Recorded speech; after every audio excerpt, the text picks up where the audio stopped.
नमस्कार दोस्तों, स्वागत है आपका रियल स्टोरी में। मैं हूं राजेंद्र शर्मा। आज हम खोल रहे हैं एक ऐसी सच्चाई जो भारत की राष्ट्रीय सुरक्षा को सीधे चुनौती दे रही है। अमेरिकी मर्सिनरी और 6 यूक्रेनी नागरिकों की गिरफ्तारी, म्यांमार में कथित टेरर ट्रेनिंग की साजिश और भारत के नॉर्थ ईस्ट को अस्थिर करने का बड़ा प्लॉट। यह कोई साधारण घटना नहीं है। 13 मार्च 2026 को एनआईए ने 3 एयरपोर्ट्स दिल्ली, लखनऊ और कोलकाता यहां से 7 विदेशी नागरिकों को गिरफ्तार किया। इनमें 1 अमेरिकी और 6 यूक्रेनी शामिल हैं। इन 7 को एनआईए ने पटियाला हाउस कोर्ट दिल्ली में 16 मार्च को पेश करके 11 दिन की कस्टडी हासिल की, 27 मार्च तक। यह केस यूएपीए की धारा 18 टेरर कॉन्स्पिरेसी और बीएनएस के तहत दर्ज है। अब बात करते हैं गिरफ्तार व्यक्तियों के नाम और डिटेल्स की। इनमें सबसे पहले है अमेरिकी नागरिक मैथ्यू आरोन वैन डेक, जिसकी उम्र 45-46 वर्ष के आसपास है और वो अमेरिका के बाल्टिमोर का रहने वाला है। इसको कोलकाता एयरपोर्ट से गिरफ्तार किया गया और एनआईए के पास इसके काफी सूत्रों से जानकारी आई थी। इसको तुरंत पकड़ लिया गया। 6 अन्य यूक्रेनी नागरिक हैं, हर्बा पेट्रो और Slivek Taras, Ivan Sukmanovsky, Stefan Kiv Marian, Honcharuk Maksym और कैमेनिस्की विक्टर। ये लोग टूरिस्ट वीजा पर भारत आए थे। ये 6 और दूसरे भी। इससे पहले 14 यूक्रेनियों का एक बड़ा ग्रुप था जो गुवाहाटी पहुंचा और फिर मिजोरम गया। ये लोग बिना रिस्ट्रिक्टेड एरिया परमिट आरएपी जो जरूरी होता है या इनर लाइन परमिट आईएलपी जो परमिट होते हैं वहां के, उसके बिना मिजोरम के प्रतिबंधित इलाकों में घुस गए। वहां से अवैध रूप से म्यांमार बॉर्डर पार की और इथनिक आर्म ग्रुप्स जो ईएजीज हैं वहां पे, यानी कि राष्ट्रीय जो म्यांमार की जातीय सशस्त्र गुट हैं जो म्यांमार जनता के खिलाफ लड़ रहे हैं, तो इन लोगों से जाके संपर्क किया इन्होंने। एनआईए के मुताबिक ये ईएजीज भारत के प्रतिबंधित आतंकवादी संगठनों से सीधे जुड़े हैं और नॉर्थ ईस्ट में सक्रिय हैं और नॉर्थ ईस्ट के जितने इंसर्जेंट ग्रुप्स हैं उनको सपोर्ट भी करते हैं। अब बात करते हैं साजिश के पूरे प्लॉट की। एनआईए का आरोप है कि गिरफ्तार किए गए लोग प्री शेड्यूल्ड ट्रेनिंग कर रहे थे, मतलब पहले से तय था सब कुछ। म्यांमार में पहले से प्लान्ड सेशंस में इन लोगों ने ईएजीज को ट्रेनिंग दी। ट्रेनिंग का फोकस अगर उस पर बात करें तो उसमें ड्रोन वॉरफेयर था, ड्रोन असेंबली थी, ऑपरेशंस थे, जैमिंग टेक्नोलॉजी, हथियार हैंडलिंग और लॉजिस्टिकल सपोर्ट सिस्टम्स की ट्रेनिंग देते थे। इन्होंने ड्रोन की सप्लाई भी की। यूरोप से बड़ी मात्रा में हाईटेक ड्रोन्स भारत के रास्ते म्यांमार भेजे गए। ये ड्रोन्स ईएजीज के लिए थे। हथियार और टेरर हार्डवेयर सप्लाई में भी इनका हाथ है, जैसे AK-47 जैसे हथियार हैं। इनको लेकर घूमने वाले आतंकियों से इन्होंने संपर्क किया, उन्हें हथियार टेररिस्ट हार्डवेयर सप्लाई करने की प्लानिंग की।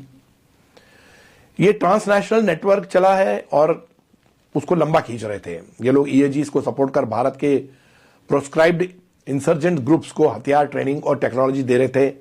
साफ तौर पर भारत के खिलाफ ये काम कर रहे थे, भारत की सुरक्षा के खिलाफ काम कर रहे थे। एनआईए ने कहा है यह कंसील्ड क्रिमिनल कॉन्स्पिरेसी है, इससे राष्ट्रीय सुरक्षा प्रभावित हो रही है।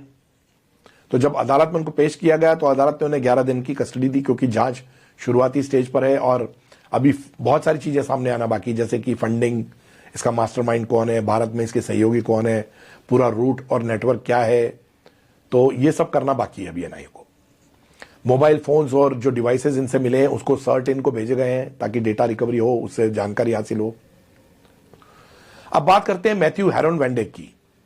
कौन है ये so called freedom fighter mercenary, भाड़े का टट्टू, भाड़े का सैनिक? मैथ्यू वैन डेक कोई साधारण टूरिस्ट नहीं है, मतलब जो जैसा कि दिख रहा है कि टूरिस्ट है वैसा नहीं है वो। उसका जन्म 11 जून 1989 को हुआ।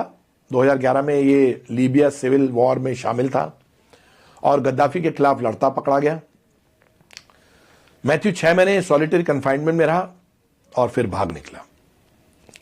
इसके अलावा वो सीरिया में विद्रोहियों के साथ 2014 में आईएसआई के खिलाफ इराक में इसके जो दोस्त थे जेम्स फोले और स्टीवन सॉटलॉफ, इनके सिर कलम कर दिए गए थे, तब वो वहां सक्रिय था।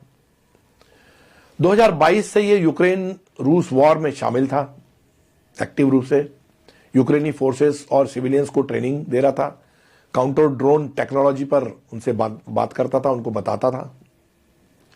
2014 में इसने खुद की non profit company sons of liberty international SOLI शुरू की, जो अथॉरिटेरियन रिजीम्स और टेररिस्ट के खिलाफ लड़ने वालों को मिलिट्री ट्रेनिंग और एडवाइजिंग और सप्लाई देने की बात करती है, लेकिन इसमें बहुत सारी चीजें हैं, संदेह पैदा करती हैं। जो इसने डॉक्यूमेंट्री फिल्में भी बनाई, पॉइंट एंड शूट जो कि लीबिया पर थी, और मैथ्यू वैंडेक द फ्रीडम फाइटर खुद पे भी उसने बना ली, अपने आप को स्वतंत्रता सेनानी घोषित कर दिया।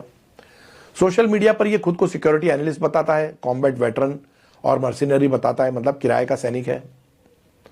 एनआई कोर्ट में उसे मर्सिनरी यानी भाड़े का सैनिक बताया गया है, तो कोर्ट में भी ये बात साबित तो की गई है। कई एक्सपर्ट्स और सोशल मीडिया इसे CIA लिंक्ड एसेट मान रहे हैं। अब ये धीरे धीरे इसकी परतें खुलती जा रही हैं, और करेक्टली मीडिया ने तो इसे CIA स्पॉन्सर्ड US मर्सिनरी कहा है, मतलब अमेरिका ने इसको भेजा था भाड़े का। तो क्या यह संयोग है कि यूक्रेन वॉर के हार्डन्ड फाइटर अब भारत के नॉर्थ ईस्ट के पास म्यांमार में ड्रोन ट्रेनिंग दे रहे थे? आखिर क्यों यूक्रेनी मर्सिनरीज ये ट्रेनिंग के लिए आए?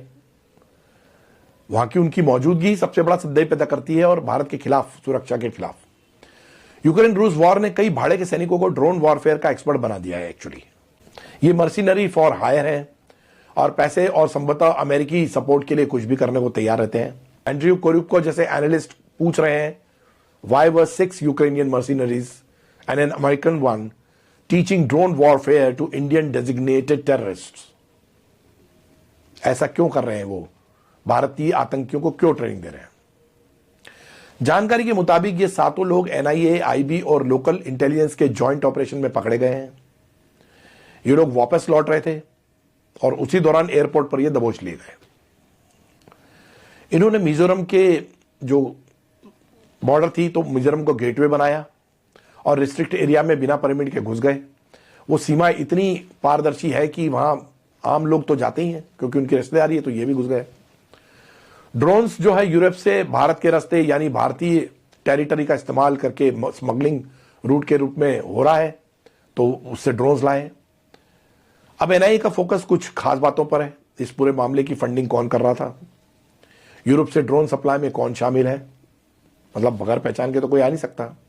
भारतीय हेल्पर्स कौन कौन है, क्या मणिपुर हिंसा है, क्या मणिपुर हिंसा, कुकी मिलिटेंट्स और नॉर्थ ईस्ट अस्थिरता में इनका कोई लिंक है, इनका कोई हाथ नजर आता है?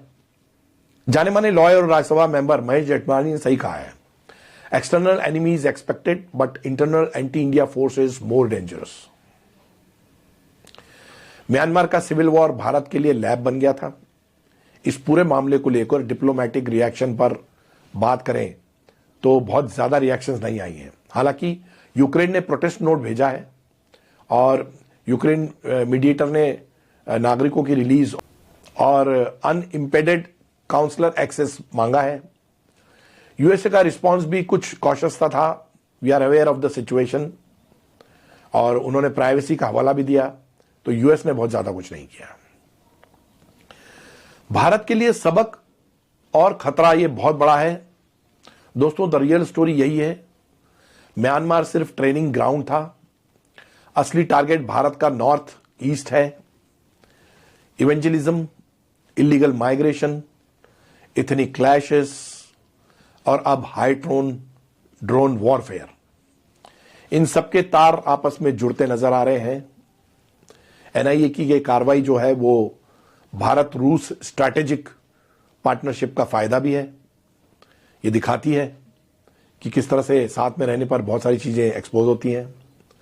लेकिन सवाल अभी भी बाकी है, अगली बार ये ड्रोन्स भारतीय सैनिकों या नागरिकों पर इस्तेमाल होंगे। इसलिए सरकार को चाहिए कि मिजोरम मणिपुर बॉर्डर पर बिल्कुल सख्त निगरानी रखें, एकदम सख्ती बढ़ा दें, किसी की एंट्री ना हो। विदेशी वीजा और रिस्ट्रिक्टेड एरियाज पर सख्ती बरतें। पूरे नेटवर्क को जड़ से उखाड़ना है, बहुत जरूरी है जो कि, तो उसके लिए विदेशी मर्सिनरीज और प्रॉक्सी फोर्सेस पर जीरो टॉलरेंस की नीति अपनाई जानी चाहिए। और ऐसा लग रहा है कि न तो पाकिस्तान बहुत बड़ा दुश्मन है भारत का, न चाइना है, कोई और ही है। आप क्या सोचते हैं? क्या यह CIA या वेस्टर्न प्रॉक्सी की साजिश है? क्या भारत को और सख्त कदम उठाने चाहिए? कमेंट में हमें जरूर बताएं। वीडियो पसंद आए तो लाइक, शेयर और चैनल को सब्सक्राइब करें, बेल आइकन दबाएं, क्योंकि असली खबर, असली स्टोरी यहीं से मिलती है। आप हमारे साथ बने रहें, इसके लिए आपका बहुत बहुत धन्यवाद। जय हिंद।